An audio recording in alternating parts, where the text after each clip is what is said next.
به نام خدا. درس امروز رو شروع میکنیم با مبحث OSI، مدل مرجع OSI. این مدل در واقع یک مدل کاملا تئوری هست، ولی بدون درک این مدل و بدون دونستن تک تک لایه ها و عملکرد این مدل ما رسما نمیتونیم در دنیای نتورک درک صحیحی رو از روش عملکرد پروتکل ها داشته باشیم، به خاطر اینکه این در واقع یک پروتکل استک تئوری هست، همونجور که توی کتابمون نوشته. بذارید من یکم بزرگتر بکنم. بله، Open System Interconnection یا همون OSI یک ریفرنس مدل هست که به صورت تئوری یک مثالی از یک پروتکل استک هست برای ما.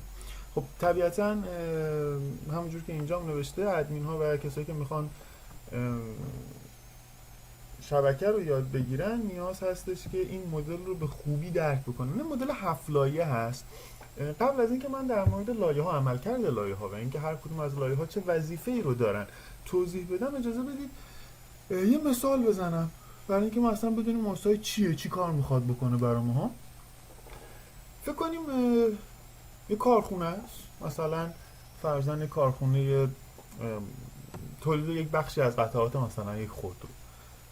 کسی که میخواد بره و مدیر این کارخونه بشه، روز اول دستشو میگیرن میبرن میگن آقا این دستگاه فلان این کارا رو انجام میده، این تراش میده، این یکی صیقل میزنه، این یکی قطعه رو میبره، این یکی مثلا اینا رو به هم دیگه وصل میکنه. هر کدوم از این دستگاه ها رو براش توضیح میدن. بعد این بابا میره اون بالا میشینه و میتونه این شبکه، این خط تولید رو مدیریت بکنه، به خاطر اینکه میدونه دقیقاً هر کدوم از این بخشا چه وظیفه‌ای رو بر عهده دارن و اگه مشکلی هم به وجود بیاد، چون میدونه به چه چیزها و به چه عواملی وابسته هست، میتونه این مشکل رو حل بکنه و کنترلش بکنه. دقیقاً مدل مرجع OSI دقیقاً از همین قصه پیروی میکنه. یعنی ما 7 لایه داریم، انگاری 7 دستگاه داریم. هر کدوم از این دستگاه ها یک وظیفه ای رو بر عهده دارن. یه خط تولیدیه که دستگاه ها به همدیگه وابسته است، یعنی خروجی دستگاه اول میرسه به دستگاه دوم. تا مثلا یک قطعه ای رو برش ندن نمیتونن شکلش بدن، تا شکلش ندن نمیتونن مثلا صیقلش بدن. این دقیقاً این مدل مرجع OSI همین جوریه، قدم به قدم، مرحله به مرحله این 7 لایه به هم دیگه وابسته است. برای همین میگن هر لایه‌ای، هر کدوم از این 7 مرحله به لایه قبلی و بعدی خودش وابسته است.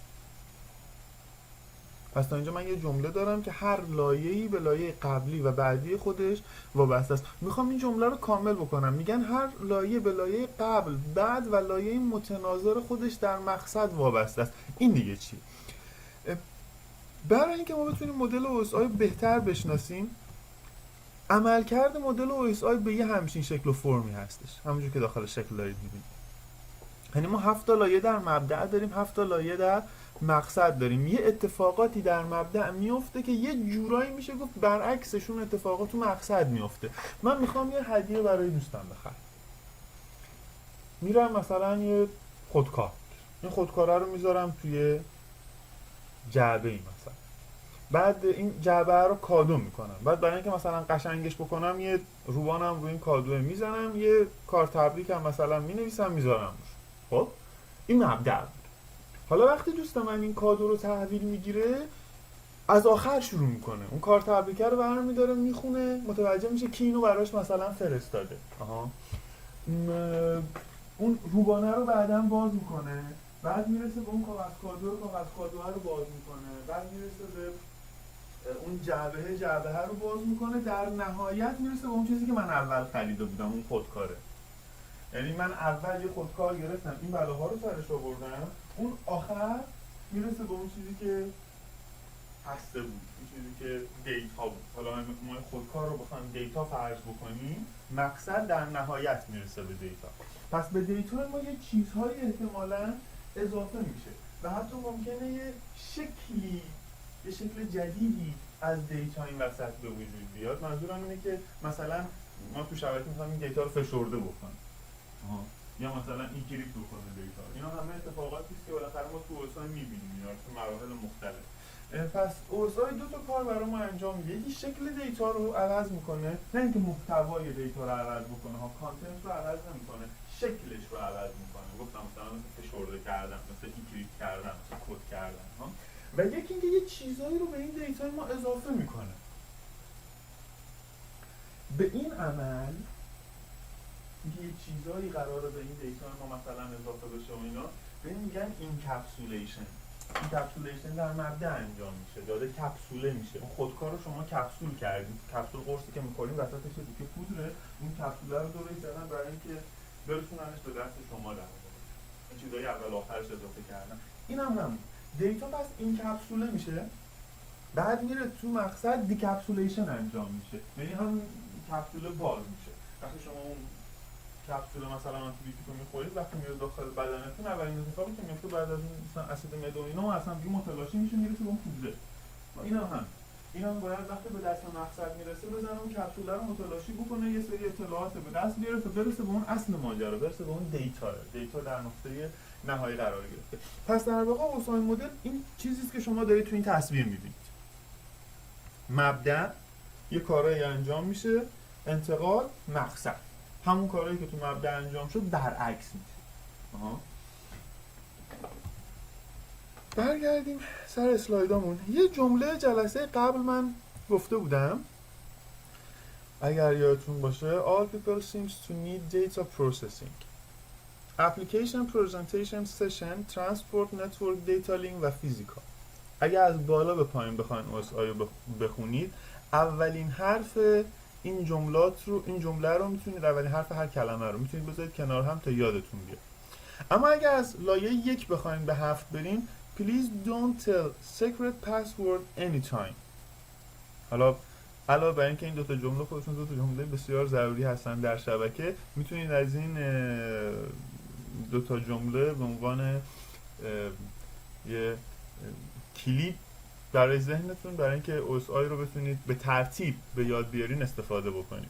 Physical, Data Link, Network, Transport, Session, Presentation و Application.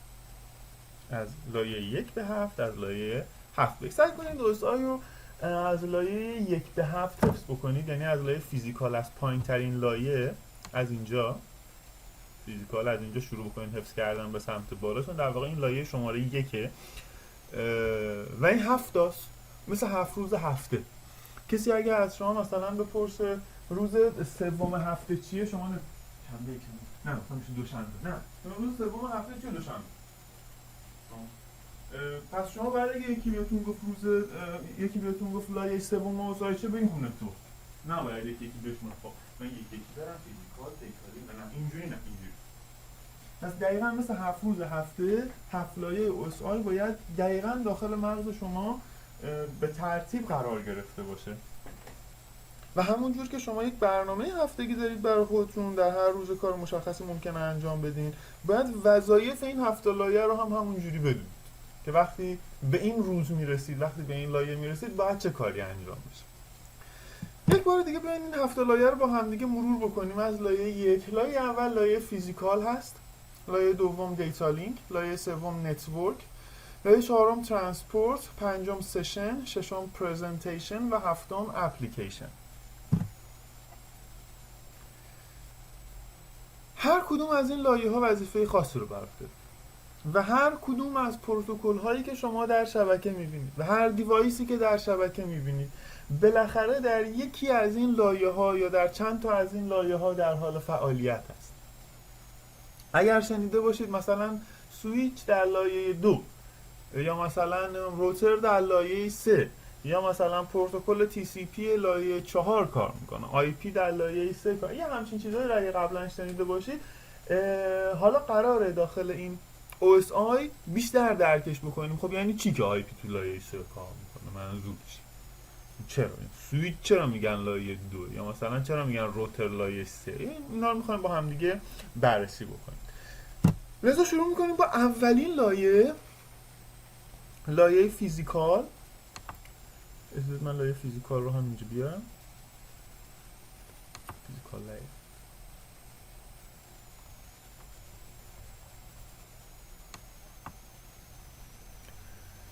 لایه فیزیکال اولین لایه OSI هست و اگه بخوایم یک وظیفه کلیدی براش در نظر بگیریم میگیم سیگنالینگ و انتقال دیتا به مدیا توی این لایه انجام میشه. من اول یک توضیح ساده از سیگنالینگ اینجا داشته باشم.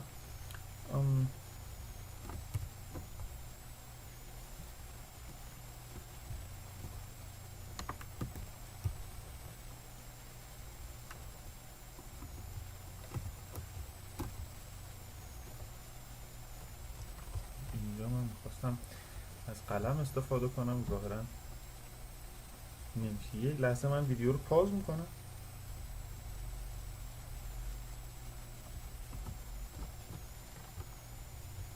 خب اگه من فرض بکنم که این یک موج آنالوگه،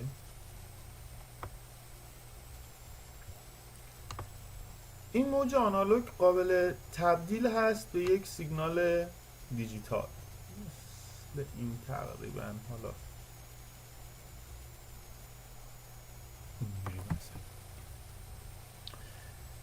این تبدیل آنالوگ به دیجیتال و دیجیتال به آنالوگ رو اصطلاحا میگن سیگنال.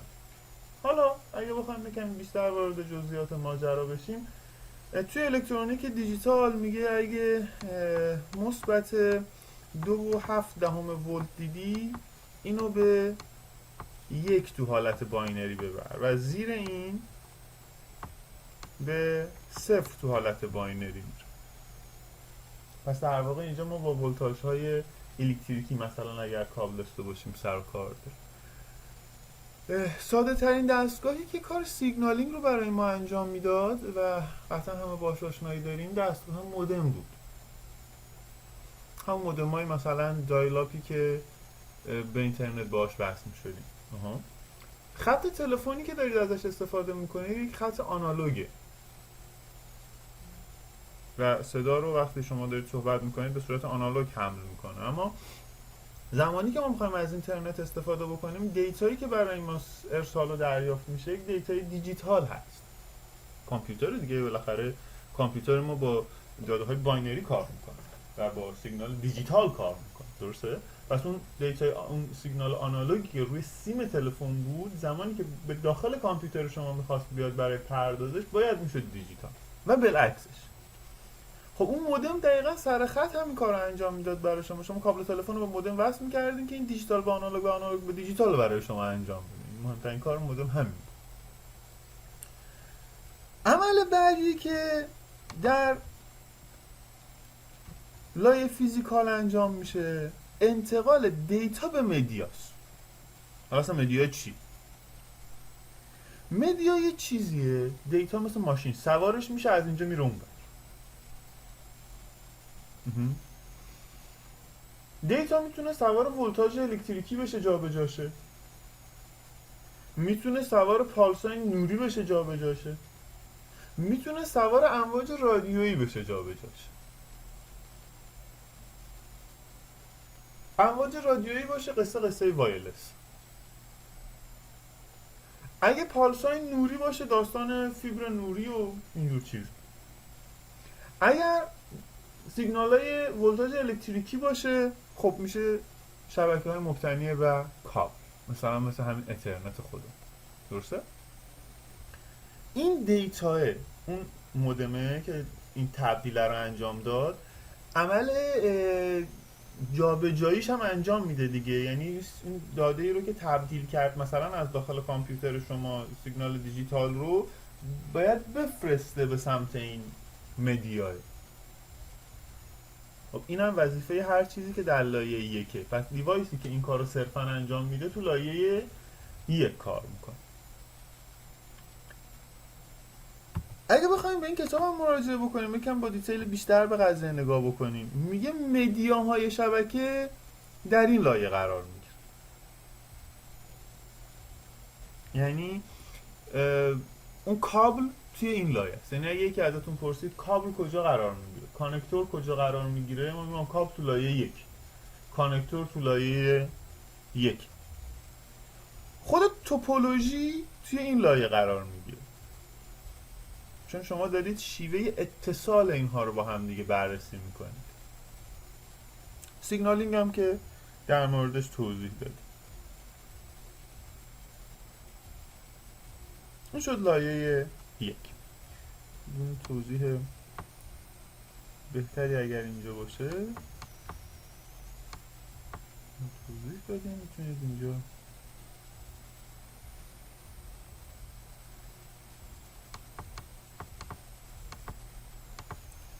نه بریم طرف لایه 2. لایه 2 لایه دیتا لینکه به نوبه خودش یکی از لایه های مهم محسوب میشه. لایه های 2 3 4 یک کمی خاصن، یعنی اینکه شما فقط در لایه های 2 3 4 یه چیزایی به بستتون اضافه میشه. یعنی اون چیزی که مثلا این کپسولیشنه، اون اضافه شدن اون کپسوله، اضافه شدن یه چیزایی به اول و آخر بسته شما، اون چیزایی که به اول بسته شما اضافه میشه هدر هست. اون چیزایی که به انتهای بسته شما اضافه میشه بهش میگن فوتر یا تریلر. من یه توضیح مختصر پرانتزم اینجا بدم. بسته ها شکل بلوک دیاگرامی دارن، رو سر هم سوار هستن. الزاما اینجوری نیستش که من تخته 2 بعدی اگه بخوام اینو واسهتون بکشم، حالا معمولا این شکلی میکشن. یعنی میگن این دیتا یه چیزایی این و اولش به نام هدر اضافه میشه، یه چیزایی این آخرش به نام فوتر اضافه میشه. ولی واقعیت قضیه اینه که این دیتا و یه شکل بلوک دیاگرامی داره اینجا، بلوک هایی با یک شکل و فرم خاص و نظمی. حالا دیتا هدرها و تریلرهای مختلفی بهش اضافه میشه. این شکلی در واقع هست، شکل واقعی این. ولی خب حالا موقعی که ساده قرار توضیح داده بشه کتاب‌های مختلف و ویدیوهای مختلف رو نگاه کنید به این شکل میکشنش، دیگه بلوک بندیش نمیکنه، خیلی ساده یه خطی توضیح. ولی قطعا اگر سرچ کرده باشید مثلا بلوک دیاگرام پروتکل های مختلف رو ببینید با یه همچین شکلی مواجه میشید. این همون هدرها هست، همون چیزایی هستش که اول آخر بسته اضافه میشه، فقط این حالت کامپلکس و پیچیده‌تر داره، این حالت ساده است. برای اینکه ما می‌خوایم راحت توضیح بدیم با این شکل توضیح میدیم، دیگه نمیایم اینجوری شلوغش بکنیم. خب برگردیم به سر لایه خودمون، لایه دیتا لینک. پس ما فقط در لایه‌های 2 3 4 یه چیزی به بستمون اضافه میشه. پس لایه‌های 5 6 7 چی کار میکنن؟ لایه‌های 5 6 7 شکل بسته رو عوض میکنن. پس ما اینکه گفتیم این OSI یه چیزایی به بسته اضافه میکنه و شکل بسته رو عوض میکنه، 2 3 4 یه چیزایی اضافه میکنه، 5 6 7 شکل بسته رو عوض میکنه. لایه یکم که وضعیتش مشخص شد در موردش توضیح دادیم. و باز لایه 2 یه ویژگی خاصه دیگه داره، اینکه تنها لایه‌ای هستش که فوتر یا تریلر، بقیه لایه ها فوتر یا تریلر نداره، فقط هدر. حالا اینجا قشنگ‌تر در میاد که چرا ما میگیم این شکل به صورت خطی نمیتونه باشه، باید به صورت بلوک دیاگرام باشه. فقط ما تو لایه 2 تریلر رو داریم، بقیه لایه ها تریلر نداره، فقط هدر داره. خب وظایف اصلی لایه دیتا لینک چیه؟ اگه بخوایم خلاصه بگیم این کپسولیشن، این کپسولیشن فقط تو این لایه نیست، تو لایه 3 هم که میرم من باز میگم این کپسولیشن، تو لایه 4 هم که میرم باز میگم این کپسولیشن. این کپسولیشن یعنی همین که یه چیزایی به اول آخر بسته اضافه میشه. پس این وظیفه انحصاری لایه 2 نیست، لایه 2 3 4 هر سه این وظیفه رو داره. آربیتریشن اگه خاطرتون باشه از ویدیوهای قبل، به هر متدی که بتونه کالیژن رو کاهش بده بهش میگیم آربیتریشن. CSMAC یک آربیتریشن، تاکن پاسینگ آربیتریشن هست. CSMACA یه آربیتریشنه. CSMACA با CSMACA یکم فرق. به این متد ها میگن آربیتریشن و آربیتریشن در لایه 2 انجام میشه. فیزیکال ادرسینگ این قشنگ. شاید به عنوان فیزیکال ادرس به محض اینکه اسم فیزیکال ادرس میاد کلمه مک ادرس در ذهن شما شکل بگیره، به خاطر اینکه امروز ما معمولا از شبکه‌های وایرلس استفاده می‌کنیم یا شبکه‌های مبتنی بر اینترنت استفاده می‌کنیم. در هر دوی اینها مک ادرس به عنوان فیزیکال ادرس شناخته میشه. اما باید یادمون باشه که تنها فیزیکال ادرس های دنیا مک نیستش. در مثلا فریم ریلی اونجا DLC نامبر داریم، مثلا شبکه های ATM مثلا اونجا ATM نامبر هست و در واقع تکنولوژی های لایه دویی مختلف فیزیکال ادرس های مختلفی رو دارن برای خودشون. اما از اونجایی که حالا ما با شبکه‌های اینترنت داریم رسما کار می‌کنیم، به خاطر همین مک شناخته شده تر هست برامون. یه همچین مثالی رو تو لایه 3 هم داریم. اما مک چیه؟ مک ادرس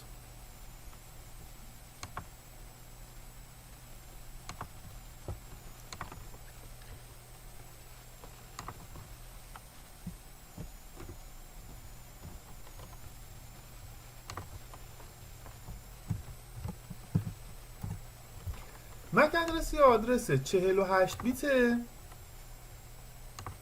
من یه چیزی بردارم که بتونم باش بنویسم. یه آدرس 48 بیت هگزادسیمالی.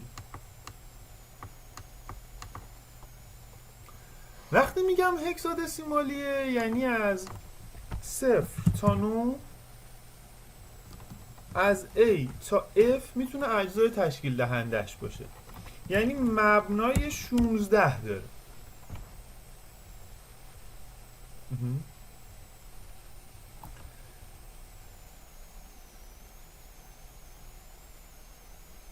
کمترین میزانی که ما توی این رنج داریم 0 و بیشترین میزانی که داریم F هستش.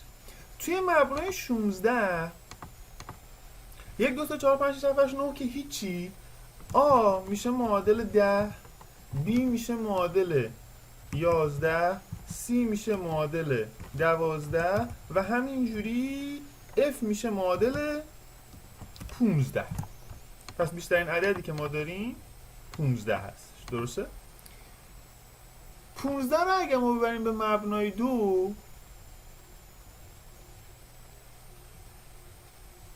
این اگه بخوایم این شکلی بنویسیم 15 در مبنای 10 میشه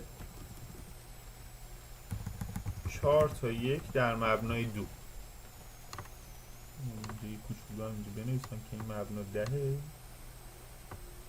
حالا فرض کنید 10 اینجا من نوشتم دیگه. این مبنا 2، این دسیماله، این هکس، این ببخشید باینری.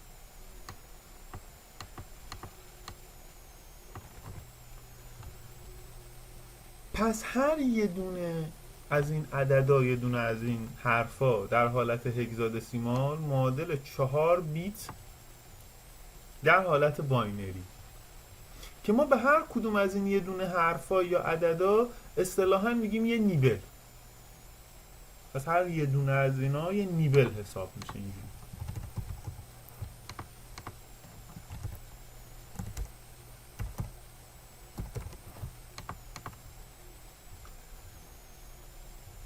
وقتی میگیم مک یک آدرس 48 بیتیه، یعنی در واقع 48 تقسیم بر این 4 میشه 12 تا نیبل داریم. چجوری مک رو می نویسن؟ این شکلی مک رو می نویسن. مثلا میگن A5 B6 EF 6 7 6 4 2 C. چند تا شد؟ 2 4 6 8 10. یه زوج دیگه هم باید بذارم اینجا، مثلا 4 C.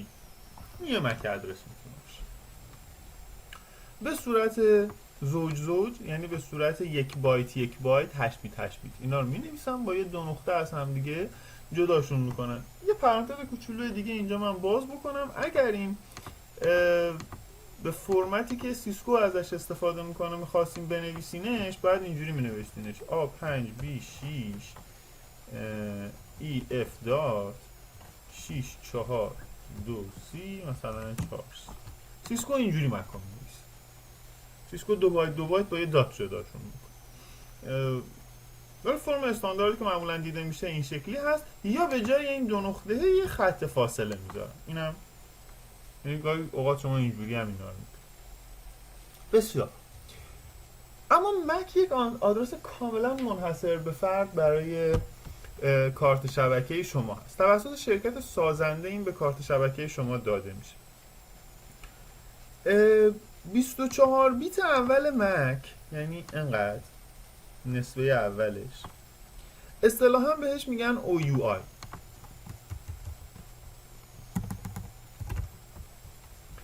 OUI رو شرکت IEEE توسط IEEE به شرکت هایی که تقاضا میکنن میخوان کارت شبکه تولید بکنن داده میشه. مثلا من یه شرکتم میخوام برم کارت شبکه تولید بکنم، میرم میگم آیا IEEE من یه OUI میخوام، میاد مثلا من میگه A5B6EF مال تو، و من متعهد میشم که تیکه دوم یعنی اون 24 بیت بعدی رو در خط تولید خودم به صورت سریالی تغییر بدم. پس هیچ کارت شبکه‌ای در دنیا نمیتونه مک مشابه داشته باشه. کشور دوست و همسایه چین رو کلا بذارید کنار، اونجا کارت شبکه‌های تولید میشه که اصلا بدون لایسنس IEEE هستن ها، و چیپستاشو خودشون هم روی کانفیگ میکنن، یه خط تولید همه یه مک ادرس داره، همین باعث مشکلات عجیب غریبی هم میشه. ولی به هر حال این شکل فرم استانداردش هستش و قاعدتا ما نباید مک مشابه در شبکه ببینیم هیچ وقت. قانون. خب ادامه. پس اینم از داستان مک ادرس. یه توضیح کوتاه هم من بخوام اینجا بدم، میتونید این OUI ها رو OUI لیست من سرچ بکنم.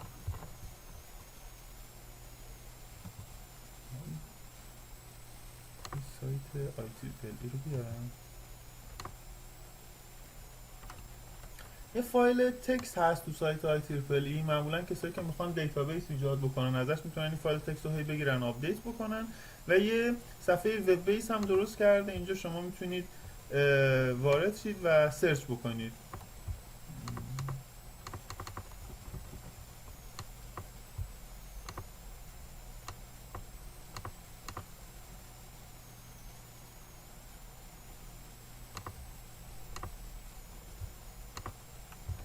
مثلا من اینجا میگم دیلینگ، مک‌های مختلف شرکت دیلینگ، یا برعکس بذارید به قضیه نگاه بکنم. بیام اینجا مثلا بگم گت مک، با دستور گت مک میتونید مک ادرس های خودتون رو ببینید. من اینجا یه کارت شبکه دارم، کافیه که نسبی اولش رو اینجا سرچ بکنم.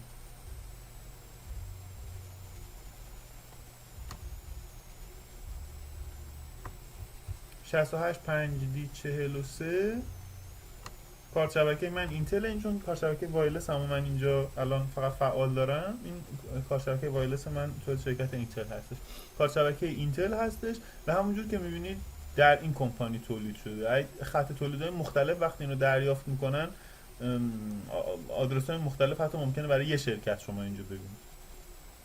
یعنی حتی شما مثلا میتونید به فرض همون دیلینک رو من دوباره بیارم،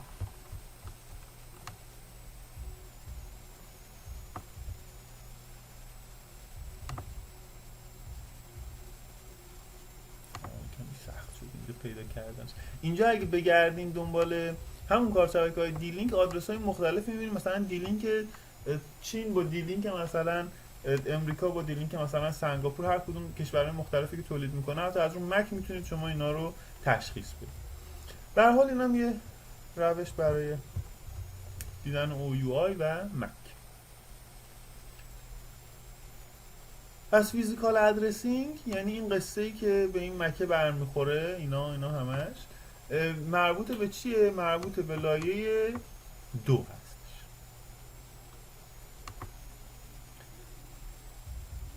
من این دو مورد رو توضیح میدم، برمیگردم این کپسولیشن رو کامل میکنم براتون.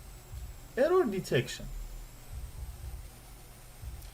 در لایه 2 ما فقط ارور دیتکشن داریم که این ارور دیتکشن رو شما تو لایه 3 هم میبینید، تو لایه 4 هم میبینید، ولی تو لایه 4 این ارور ریکاوری هم بهش اضافه میشه. ولی تو لایه 2 و 3 فقط ارور دیتکشن داریم، فقط تشخیص خطا رو داریم، تصحیح خطا نداریم. در واقع چجوری خطا تشخیص داده میشه؟ روشی که در لایه 2 استفاده میشه استفاده از فریم چک سیکونس، یعنی بسته‌ای که در مبدأ تولید میشه یک همچین شکل و فرم داره. این یه بسته، یه چیزایی قراره بهش اضافه بشه به عنوان هدر، یه چیزی همین ته میاد به عنوان فوتر. خیلی خوب،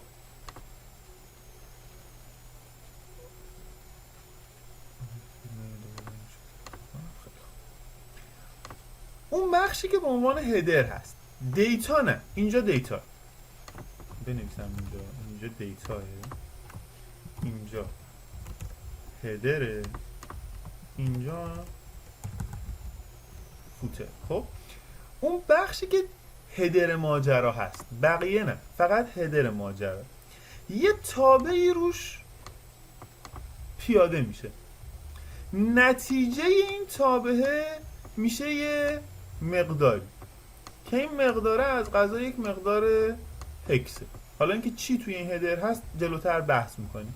این مقدار هکسادسیمالی میره کجا میشینه؟ اینجا میشه. و به این مقدار هکسادسیمالی چی میگن؟ میگن فریم چک سیکونس.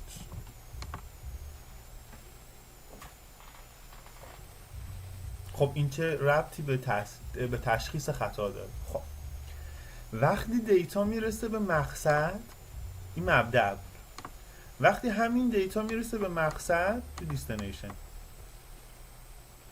دیتا رو میگیره، میگه من فعلا کاری به قسمت فوترش ندارم، دیتا رو هم که اصلا نگاه نمیکنه، دوباره هدر رو برمیداره، همون تابعه رو بسته به تکنولوژی پروتکل شبکه شناخته شده است، همون تابعه رو روی هدر بسته پیاده سازی میکنه، جواب رو این دفعه نمیذاره اون آخر، جواب رو این دفعه با اون چک میکنه، اگه مساوی بود بسته سالمه، اما اگه حتی یک بیت از دیتا اینجا تغییر کرده باشه، این جواب دیگه مساوی با اون جواب نیست، پس بسته دچار خطا شد.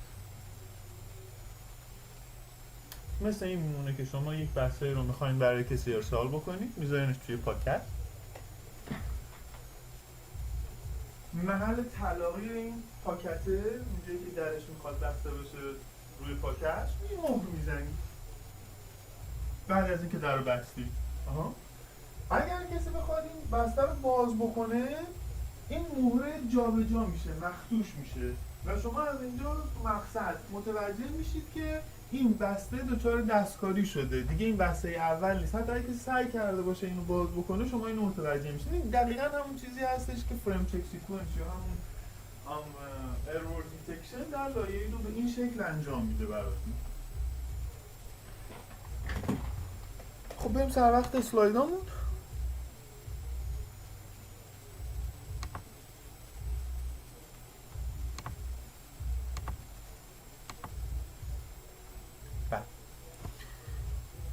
و این مقداری که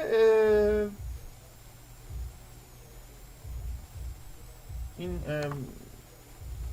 فضایی که اشغال میکنه این فوتره 4 بایته، فضای 4 بایتیه، مقدار 4 بایتی هستش، مقدار هگزادسیمال. خب در مورد اینا هم توضیح دادیم. بریم در مورد بخش آخر.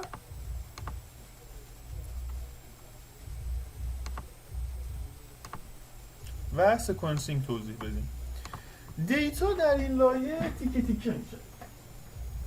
یعنی اگر ما یه دیتای بزرگ داشته باشیم، این دیتا هم این دیتا این شکلی میشه.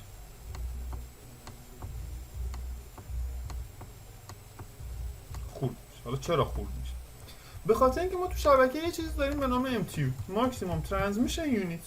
این MTU بر اساس تکنولوژی شبکه تشخیص داده میشه که بسته چقدر میتونه روی خط ارسال بشه. یهویی مثلا شما اگه یه ویدیوی 5 گیگابایتی داشته باشید نمیتونید یهویی رو شبکه بفرستینش.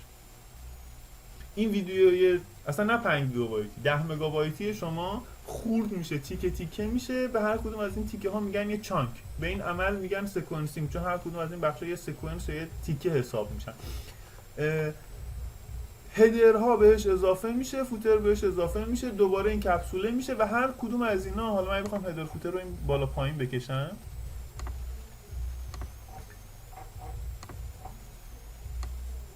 هدر و فوتر بهش اضافه میشه، این کپسوله میشه، ارسال میشه. هدر و فوتر بهش اضافه میشه، ارسال میشه. هدر و فوتر بهش اضافه میشه، ارسال میشه و الی و بسته یه شماره سکونس نامبری توی هدر براش در نظر میگیره. سکونس نامبر 1، سکونس نامبر 2، سکونس نامبر 3. پس همینجا الان متوجه شدم یکی از چیزهایی که توی هدر بسته نوشته میشه این سکونس نامبر هستش که اینکه این بسته شماره چنده داره ارسال میشه. و بعد بسته داخل مقصد به ترتیب همین شماره ها چیده میشه کنار هم دیگه ردیف میشه که جابجا، چون ممکنه اینا حالا جلوتر میبینید ممکنه این بسته ها جابجا ارسال بشن و جابجا به مقصد برسن. یه اروری به وجود بیاد، بسته مثلا واسه 2، بسته 2 مثلا بعد از بسته شماره 56 مثلا ارسال بشه. اوکی، ولی داخل مقصد بر اساس این شماره سکونس نامبر اینا سورت میشن، کنار هم دیگه قرار میگیرن. مثلا اترنت تایپ 1، اترنت ورژن 1 1500 بایت MTU داشت، یعنی اینکه بسته ها 1500 بایت باید کنار هم دیگه قرار میگرفتن، یا 1522 بایت با احتساب هدر و فوتر، ماکسیموم نمیتونست بیشتر بشه. خب این دیگه MTU شبکه رو میشه نگاه کرد و دید MTU شبکه شما چقدر هستش و متوجه میشید بسته ها چقدر دارن ارسال میشن. من برای اینکه این قضیه رو بهتر درک بکنیم با وایرشارک اینو توضیح میدم که بهتر جا بیفته برامون.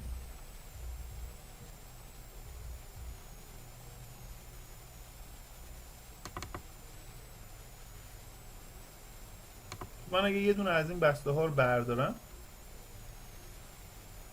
من اینو استاپ بکنم که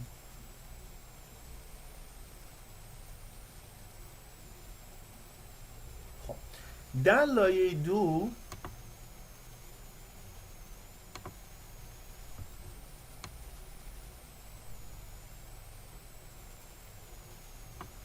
اطلاعات فریم هست، نه الان با این کار ندارم. بسته اترنت هم یه چیزای دیگه اینجا قرار گرفته به نام سورس و دیستنیشن. اگه نگاه بکنید سورس مک و دیستنیشن مک هست، مک ادرس های من هست.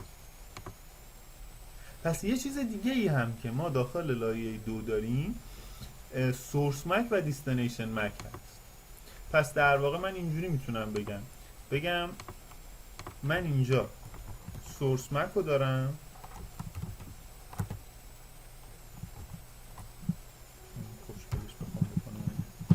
بعد دیستنیشن مک رو دارم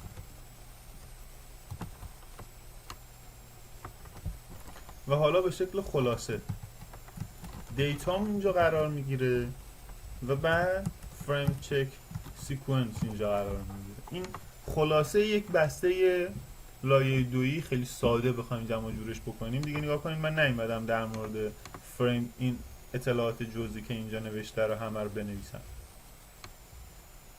یک بسته اترنت خیلی ساده رو من فقط در نظر گرفتم. به این شکل میشه.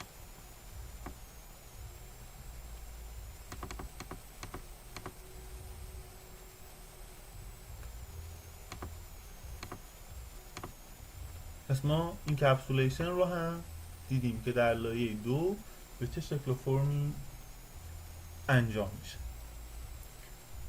خب فکر کنم تا اینجا کافی باشه برای امروز. در این درس ما یاد گرفتیم که OSI چی هست.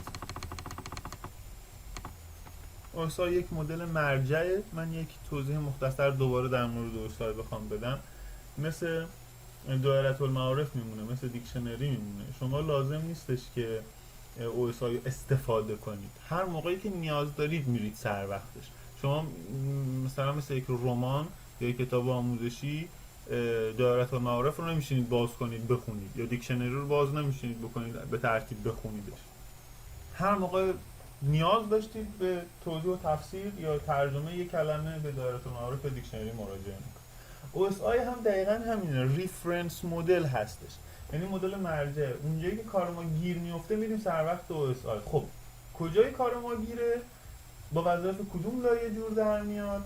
هر کدوم از این وظایف حالا یک سری جزئیات دارن که جلوتر باشون یکی باز بیشتر آشنا میشیم و بر اساس اون تشخیص میدیم که کجای کار گیره و بر اساس همون میام یک روش تریبل شوتینگ و یک روش در واقع تعمیر کردن و تصحیح کردن اون مشکل رو پیدا میکنیم. بعد یاد گرفتیم که این مدل 7 لایه است. با لایه های یک آشنا شدیم، با لایه 2 آشنا شدیم، لایه فیزیکال و دیتا لینک رو با هم دیگه دیدیم. بعد یک نکته اینجا هست که بعد در مورد لایه 2 شما بدونید لایه 2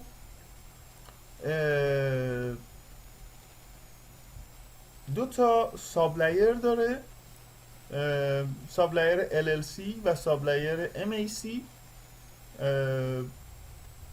به صورت خلاصه اگه بخوایم در موردشون توضیح بدیم، LLC Logical Link Control به لایه 3 بیشتر نزدیکه و MAC Media Access Control به لایه 1 بیشتر نزدیکه. یعنی در واقع این لایه 2 خودش انگاری 2 تا لایه است و این پایینیه، لایه پایینیه که به لایه 1 نزدیک میشه MAC اسمشه، لایه بالاییه که به لایه 3 نزدیک میشه LLC اسمشه. خب طبیعتا 2 تا استاندارد 802.2 و 802.3 براش وجود داره که میشه این استانداردهای IEEE رو مطالعه کرد که جزئیات بیشتری در موردشون داشته باشیم. و LLC بیشتر این کپسولیشن رو بر پایه 3 توی لایه 2 نگاه میکنه، چون گفتم به لایه 3 یا لایه نتورک نزدیکتره. وقتی میخواد این کپسوله بکنه، این کپسوله تو لایه 2 انجام میشه، ولی یه جوری به قضیه نگاه میکنه که این داره به لایه 3 میرسه. و MAC فریم بندی داده ها رو یه جوری بهش، چون به لایه فیزیکال نزدیکه، بیشتر قوانین فریم بندی رو توجه میکنه. این چجوری من باید فریم بندی بکنم، همون اطلاعاتی که اینجا شما دیدید.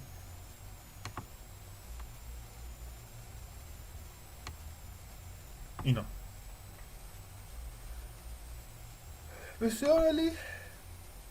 شما رو به خدای بزرگ میسپارم تا ویدیو بعدی. فعلا خدا نگهدار.